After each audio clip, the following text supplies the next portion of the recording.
Robart, you're no longer part of the workforce. Emily, what? What do you mean I'm fired? I've devoted 2 decades to this company under my leadership. For years, I adhered to my principles while working for the company. Then, one day, my husband casually informed me that I was terminated after the passing of my father-in-law.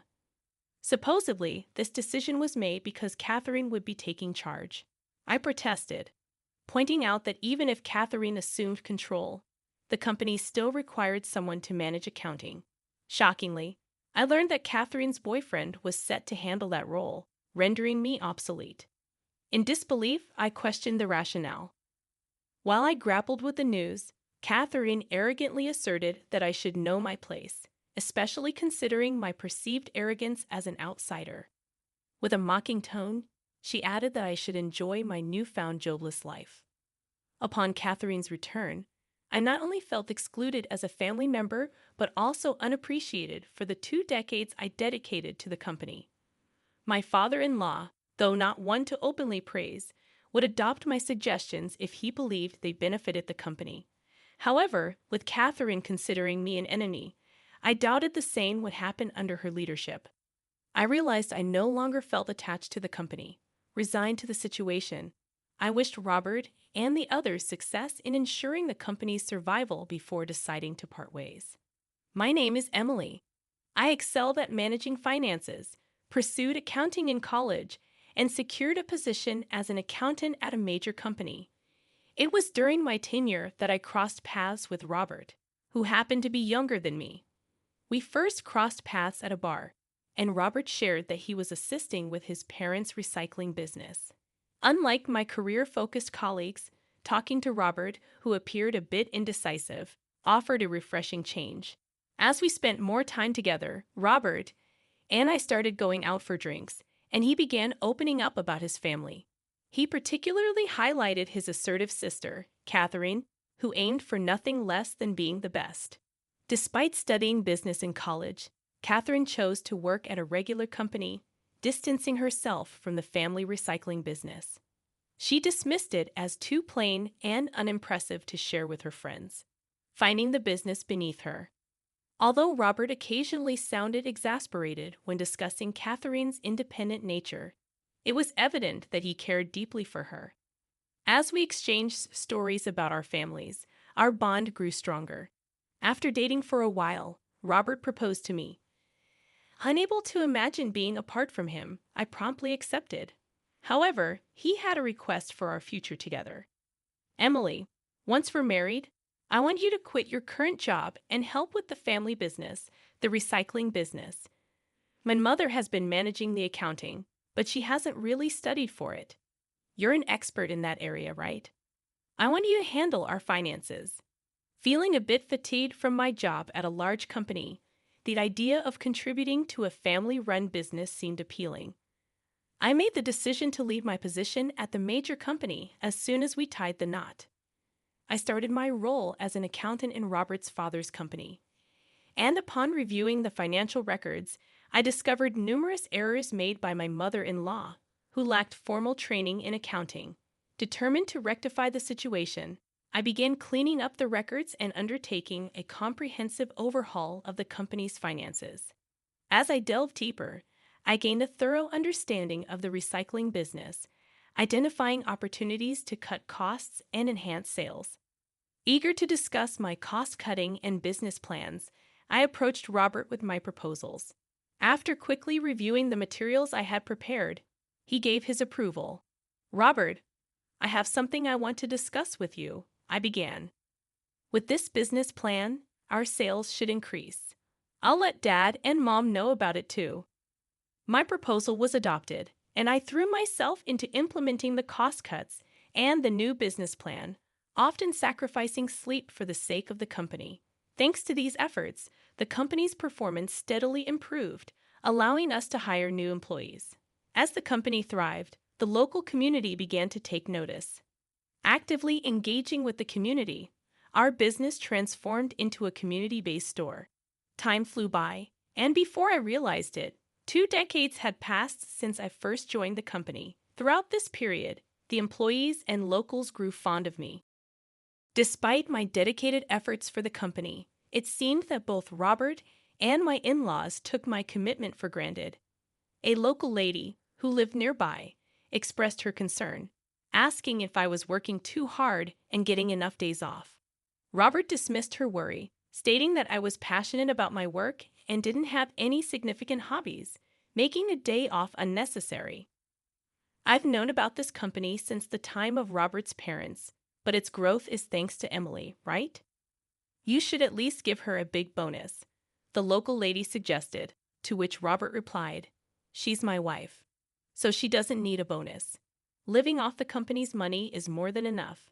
Despite the concerns raised by those around me, I found fulfillment in my job and the connections I built within the community. The lack of days off or bonuses didn't bother me. What did concern me, however, was Robert's increasing frequency of night outs. "Robert, you seem to be going out a lot lately at night. Where are you going?" I inquired one day. "I'm working, expanding my network." "If it's for business, can't you do it during the day? Stop nagging. I have my way of doing things. You're just a mere accountant. You should just stay quiet," he retorted, growing more distant from home. Despite the tension, I assured him, "If there's any issue at work, please let me know." Yeah, got it," Robert responded, clearly annoyed, as he distanced himself further from home. One day, I received a phone call at home from a warehouse of one of our business partners. The caller informed me that something terrible had happened. Bob, my father-in-law, who had come to pick up goods, had suddenly collapsed and was rushed to the hospital. Due to the severity of his injury during the fall, my father-in-law passed away, leading to a somber period of mourning. Many from our business partners and the community attended the grand funeral. After a long absence, Catherine, who had moved out after securing a job, returned and was taken aback by the scale of the event. This company seemed like it could go under any time. When did it grow so big? She wondered aloud. It's all thanks to Emily. She turned the company around, increased the profit margin, and expanded the business. When profits increased, she suggested redistributing it to us, boosting our morale.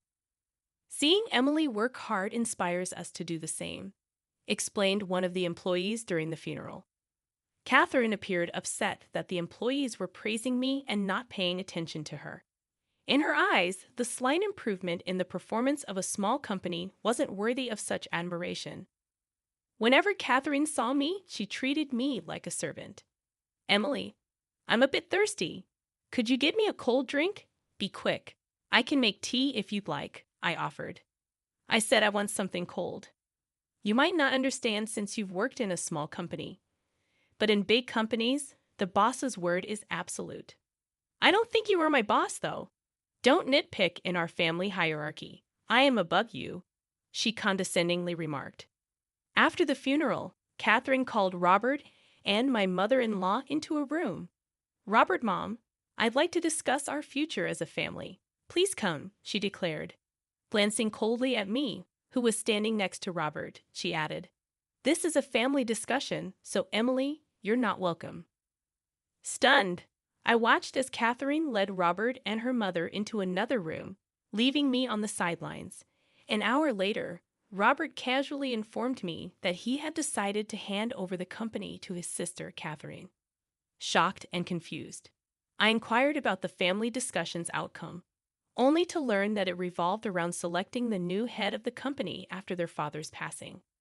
Robert, not assertive enough for the top role, and their mother, who preferred not to be at the forefront, reluctantly accepted Catherine's offer to become the CEO. However, Catherine had never been involved in the company before. Concerned, I voiced my doubts, only to be met with dismissive remarks and in order to stay out of family matters. Having fought for the family and dedicated 2 decades to the company, I was suddenly told, "You're no longer an employee." "What do you mean?" "You're fired. Even if Catherine takes over, someone will still need to handle accounting, right?" To my disbelief, I was informed that Catherine's boyfriend would be handling accounting, rendering me unnecessary. Catherine returned, treating me not only as an outsider in the family, but also diminishing my 2 decades of dedication to the company as if it meant nothing. My job was taken away, and the struggles and efforts felt utterly worthless.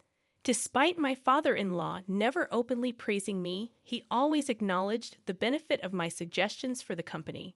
With Catherine, who viewed me as an enemy, at the helm, I knew things wouldn't be the same.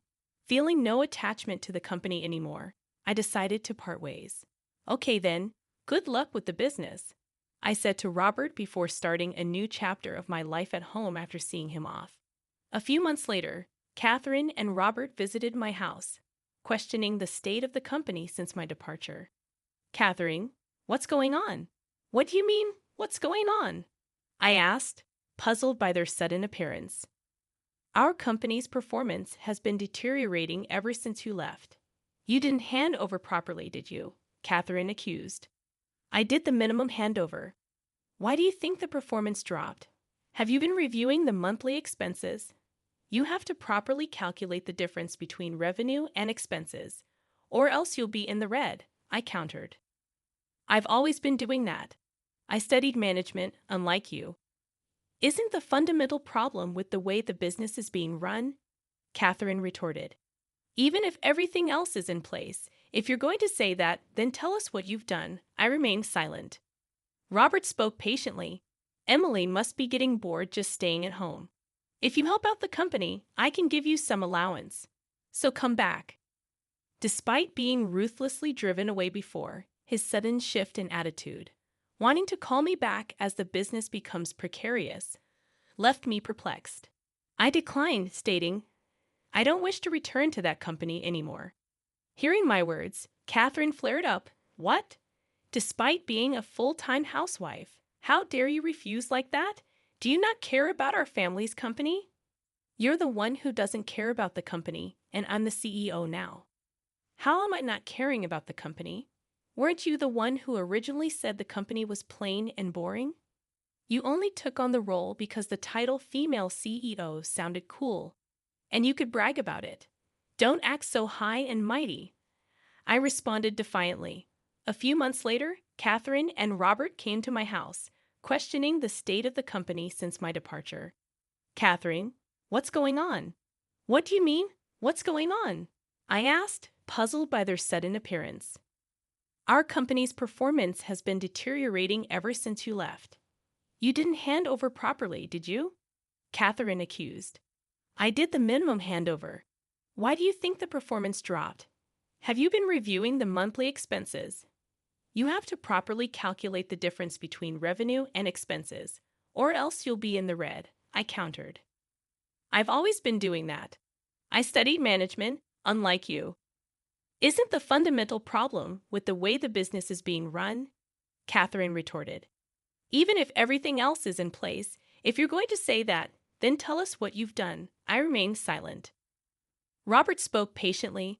Emily must be getting bored just staying at home. If you help out the company, I can give you some allowance. So come back. Despite being ruthlessly driven away before, his sudden shift in attitude, wanting to call me back as the business becomes precarious, left me perplexed. I declined, stating, I don't wish to return to that company anymore. Hearing my words, Catherine flared up. What? Despite being a full-time housewife, how dare you refuse like that? Do you not care about our family's company? You're the one who doesn't care about the company, and I'm the CEO now. How am I not caring about the company? Weren't you the one who originally said the company was plain and boring? You only took on the role because the title female CEO sounded cool, and you could brag about it. Don't act so high and mighty, I responded defiantly. Catherine defended her position. What are you basing those accusations on? Your boyfriend, Zach, told me during the handover. So what? No matter the reason, I saved the company when there was no successor, Catherine asserted. I believe the current downturn is due to you, Catherine. What do you mean? While I'm at home during the day, I often hear gossip from the regular customers from the neighborhood. They've seen you with Zach out shopping and even traveling during work hours. That was for business trips, Catherine explained. In the 20 years I worked there, I never once saw an accountant go on a business trip. Can you tell me specifically which clients you were meeting with? I questioned. Why should I tell you? You don't work for us. Your boyfriend, Zach, is quite talkative. During the handover, he boasted about how he could travel and shop using the company's money now that his girlfriend is the CEO. I revealed. Catherine's face contorted in anger, realizing she was exposed. Zach, he's such a blabbermouth. Employees won't follow a CEO who appoints her boyfriend as the accountant and misuses the company's funds. Isn't the problem with the actions of you and your boyfriend? I glared at Catherine. Catherine, is this true? If it is, it's embezzlement. It's not like that. She's just making things up, Catherine retorted. Then let's see the books, I suggested.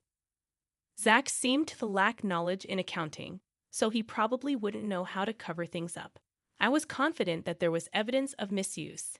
Catherine turned pale at the suggestion, and seeing her reaction, Robert started accusing her.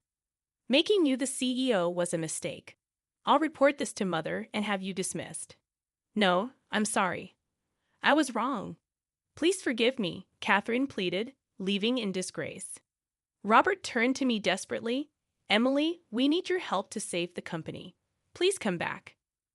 Like I said before, I have no intention of going back, I firmly stated. But don't we have a marriage? Our relationship as a married couple is over, I declared, thrusting divorce papers at Robert. What are you saying? If you divorce without returning to work, you'll be the one in trouble. How do you plan to live? Don't worry about me. I showed Robert the employment notification from the major company I used to work at. After I was fired, I was on a job hunt.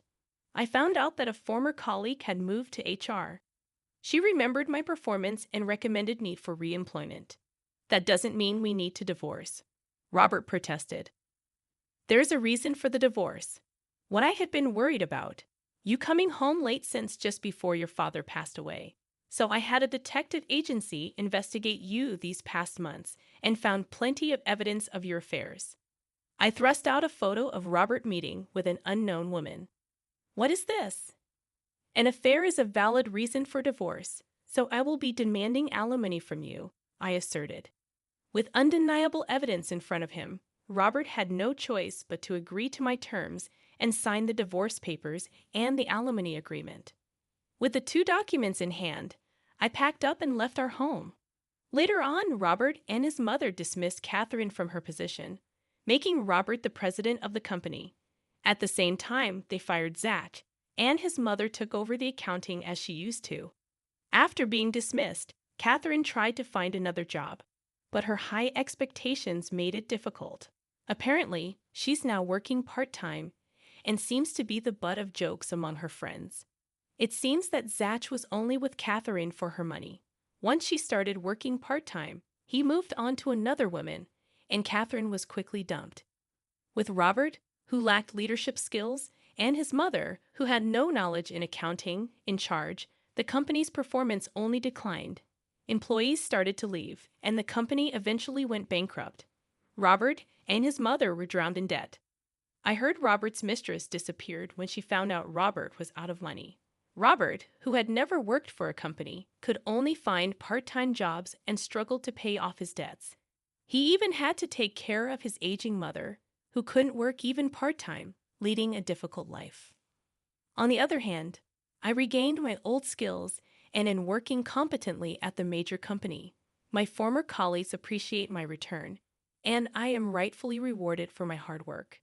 Being recognized and valued for my efforts, I've come to realize once again that the best place for me is where I'm needed. I vow to continue to work hard to meet the expectations